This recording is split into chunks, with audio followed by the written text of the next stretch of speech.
This happened when I was around 12 years old. My mom took my siblings and I to visit her mom in her hometown in Mexico during our summer break. As soon as we got there, we were told not to wander close to the neighbor's house. Strange things seemed to be happening there. Apparently, the 16-year-old that lived across the street was possessed. My grandmother actually used the phrase, "has the devil in her." It started with the girl, don't remember her name, hearing somebody whisper. Then she claimed she was able to hear footsteps that followed her everywhere. She stopped eating, sleeping, and every morning would find scratches and bruises all over her body. The priest had been called, and he had blessed the house several times, but it didn't seem to stop. Her parents had to send their other children to stay with grandparents because they were too scared to stay in the house with her, as she was beginning to have violent manic episodes. Some people in town said that when they walked by that house they felt uneasy, and some even claimed they saw shadows and heard strange noises. My cousins were scared to walk by there and would rather go the opposite way and walk around the block just to get to a store that was 2 houses down from that house. By the way, this house was across the street from my grandma, and 2 houses to the left, 2 houses left of the house that was right across the street. Hope that makes sense. I'm not going to lie. I was scared too, but I also had this morbid curiosity. Every time we had to leave my grandma's house, I looked that way and stared. Don't really know what I was hoping to see.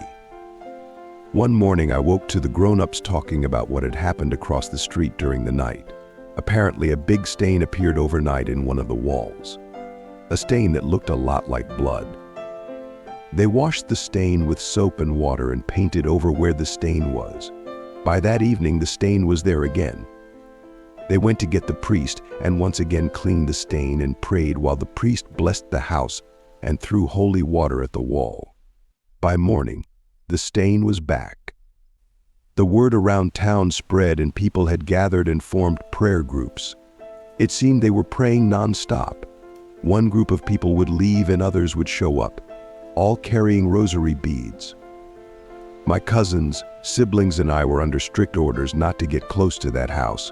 My grandma thought we might also get possessed or something might follow us home. Of course, as being kids, we decided we wanted to go and look at this blood stain on the wall. So off we went, hiding behind other people so our grandma and mothers wouldn't see us. There was a lot of people, and not everyone fit inside the house, or they were afraid to go in. There was a lot of people just outside the entrance. As we got closer, we heard a girl yelling as if in pain. We also heard growling, but I'm not sure if the girl was also making these noises. Everyone there was praying the rosary in unison, but you were able to hear the girl's voice crying and asking for help. Then she would start yelling, screaming, and you would hear growling. At this point, my cousins, my brother and my sister had turned back in fear. My sister grabbed my arm and tried pulling me back, but I had to see for myself who was making those noises. I pushed my way inside the house, and what I saw next I will never forget. I saw a girl tied with ropes to a banister of the house. She looked to be almost just skin and bones. I don't know what I was expecting to see, but it shocked me and I gasped. For a second there, it almost seemed like she heard me and turned my way. I swear she was staring straight at me and smiled. I was frozen in my spot, unable to move. Then I felt someone pull me back so hard I almost lost my balance. It was my grandmother that was dragging me out of there. I don't think I ever saw her that mad. She was fit to be tied.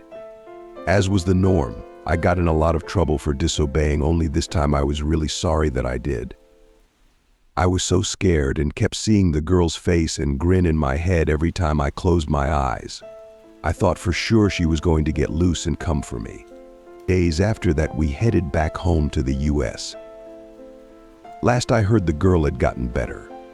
No one is sure if the priest coming over and blessing the house every day or the town folk praying non-stop is what helped her, but they say that a witch Brujo was also summoned.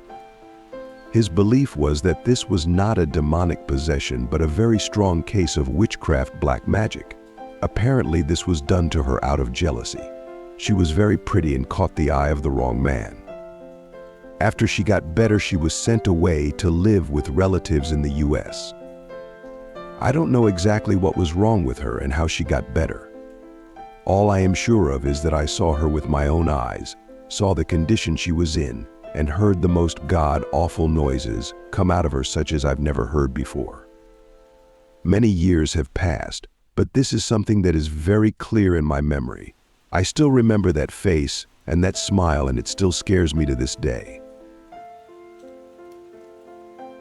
One time my husband and I had some friends over to eat pizza.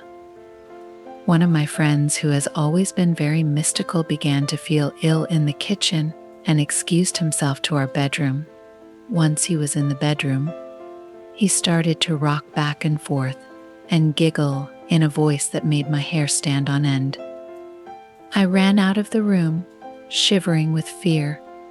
My husband went in to check on him and soon returned saying our friend wanted to talk to me. I went into the bedroom where my friend walked up to me with his eyes rolled back into his, made a few little grunts, and said, "This is my house." Then he knelt and kissed my feet, rubbed his hand on my belly, and motioned as though he was nursing a baby. When he knelt again, the phone rang loudly, and he came out of the trance. About a month later, I found out I was pregnant, which may explain the gesture he made. About 6 years ago, I moved into a maisonette, which had just been purchased by my parents. I had been in that place for a couple of months and everything was fine. One night I put my 2-year-old daughter to bed. All was quiet for a while, so I did the usual and went upstairs to check on her. She was sound asleep in her cot, but as I walked out of the room and onto the landing, I felt a breeze rush past me. It felt like someone had walked past me, and there was a very strong smell of lavender. I went downstairs, putting it down to my imagination. About 5 minutes later, I heard my daughter start talking, so I went upstairs and turned on the bedroom light. I asked my daughter who she was talking to, and she pointed to something across the room, and she said she was talking to the lady.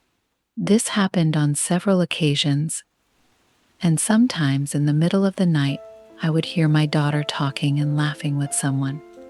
Some mornings I would go into her bedroom, and she would have glitter on her face. Around this time, a friend of mine came to visit one afternoon. When she left, she put some cigarettes on the coffee table as I had run out of them. I walked her to her car and went back inside. I remember noticing the cigarettes on the table, and I went upstairs to the toilet. On my return, the cigarettes were nowhere to be seen. There was no one else in the house at the time. My partner was still at work, and my daughter was at my parents' house.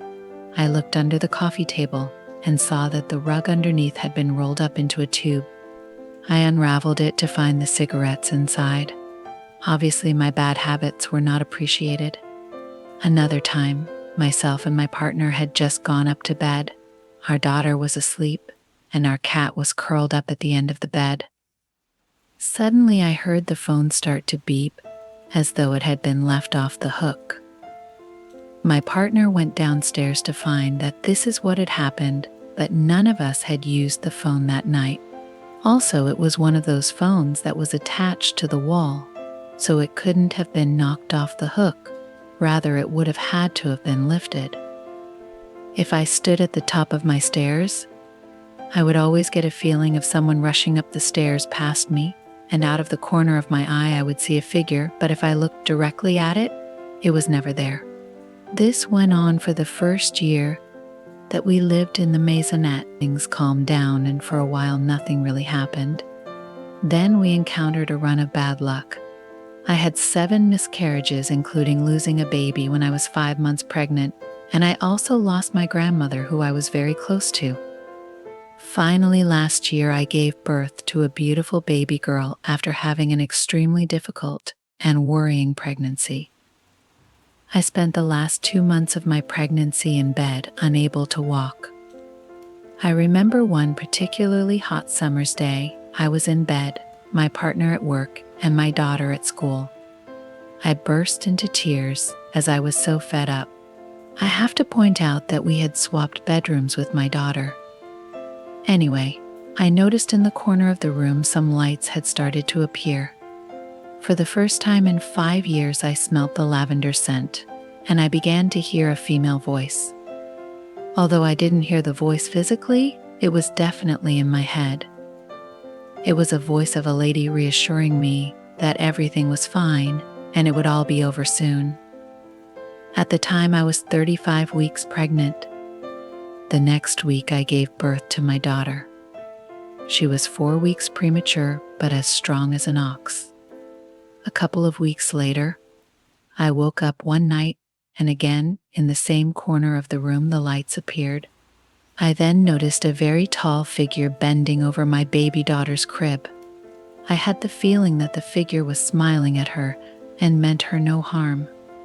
I also had the feeling that whoever this person was, they were very pleased that we finally had a healthy baby.